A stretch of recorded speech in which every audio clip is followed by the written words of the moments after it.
What offseason? That's a question many fans ask as the flurry of trades, free agent news and player movement seems to never stop during the summer. Since the Golden State Warriors claimed their third title in 4 years back on June 8, June 9, PHL time, NBA teams have undergone a massive number of changes as they prepare for the season ahead. With the opening of training camps just around the corner, NBA.com's Shaun Powell will evaluate the state of each franchise as it sits today, from the team with the worst regular season record in 2017-18 to the team with the best regular season record as we look at 30 teams in 30 days. Today's team, Orlando Magic. .2017-18 record, 25-57, did not qualify for the playoffs. Who's new? Coach Steve Clifford, Bamba, draft, Jerian Grant, trade, Jarell Martin, trade, Timofey Mozgov, trade. Who's gone? Coach Frank Vogel, Mario Hezonja, Bismack Biyombo, Shelvin Mack. The lowdown: the misery continues for the Magic, even after the Dwight Howard era went up in flames 6 years ago. Orlando hasn't made the playoffs since then and, more depressingly, hasn't gained significant traction over that span either. The club seems stuck in a perpetual rebuilding holding pattern, still trying to get it right, still in search of a star to replace Howard. To date, the Magic lack a true franchise player despite cashing in multiple lottery picks, although Aaron Gordon finally showed signs of being a borderline star by improving his shooting range, 33% from deep. Troubled by years of questionable trades, drafts and free agent signings, the Magic showed deficiencies at almost every position. Their 2017-18 season was doomed by an early season stretch that saw them lose 15 of 16 games as they again fell into the depths of the Eastern Conference standings. A second offseason under new brain trust John Hammond and Jeff Weltman saw the Magic change coaches and use their lottery pick on a raw center. And while nobody in Orlando is raising visions of the playoffs for next season, it could be a start of stability and growth, something Orlando has lacked since the Howard and coach Stan Van Gundy days. Orlando's #1 pick was used on Bamba, a bouncy, athletic 7-footer whose wingspan stretches from Pensacola to the Keys. Bamba arrives already somewhat polished as a shot blocker. In today's NBA, where offense is mainly concentrated at the three-point stripe and the rim, the value of defensive big men who can shadow the basket remains at a premium. His offensive instincts and footwork need polish as the late-blooming Bamba spent just 1 year in college at Texas. Bamba, 20, has time to grow into his game and is already more advanced than former Magic center Bismack Biyombo. The Magic are buzzing about a frontline of Bamba and the 6'10" Jonathan Isaac, who was Orlando's top pick in 2017.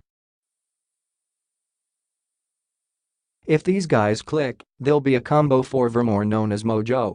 Limited to 27 games his rookie season because of injuries, Isaac did impressive work in NBA Summer League play and elevated expectations. Clifford becomes Orlando's 5th coach overall since Van Gundy, as the Magic have seemingly spent their time since then spinning their wheels. Vogel's Pacers teams of the early 2010s stared down LeBron James and the Heat's Big Three.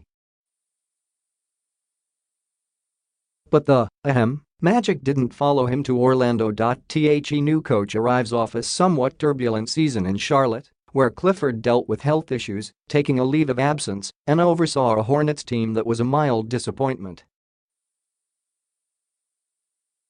One could argue neither was Clifford's fault, and anyway, Hammond and Weltman favored his communication skills and basketball acumen. Clifford's hiring didn't raise many eyebrows around the NBA. He was well liked in the Charlotte locker room and apparently convinced Orlando that his health issues shouldn't be a concern.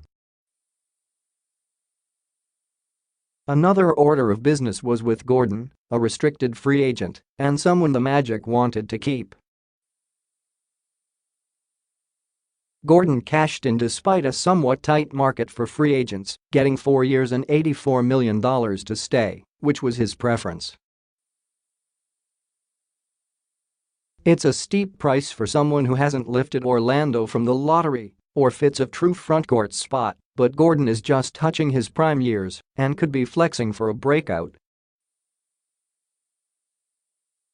With Gordon, Isaac, and Bamba on the front line, Orlando is giddy about this potential foundation. This could finally be the core the Magic will use to return to relevance. Meanwhile, the Magic weren't so generous with another former lottery pick. Hizonja was projected as the team's swingman of the future, especially after Orlando lost patience with Victor Oladipo and traded him 2 years ago. Oops. Hizonja only teased Orlando with his potential and, in free agency, opted to sign with the Knicks. They also erased one of their bigger mistakes by dumping Bamba in a 3-team deal. During the NBA's wasteful summer of 2016, they gave Bamba 4 years and $72 million based on one good playoff series he had that spring versus Cleveland, where he grabbed 26 rebounds in one game. In Orlando, Biyombo's flaws resurfaced, and the center barely cracked the rotation, averaging just 20 minutes, 6 points and 6 rebounds a game. The Magic also swung deals for Grant and Mozgov. Those were mainly done as a salary cap shell game, although Grant could play his way into a supporting role at point guard. This is roughly the third rebuild attempt by the Magic since Howard left. Orlando is proof that pressing the reset button doesn't always come with guarantees or a turn-the-corner deadline. Only proper draft decisions combined with front office stability can foster a rapid rebuild. That didn't exactly happen here. Once again, there's a plea for patience in Orlando, where loyal fans are rightfully wondering, will they get it right this time?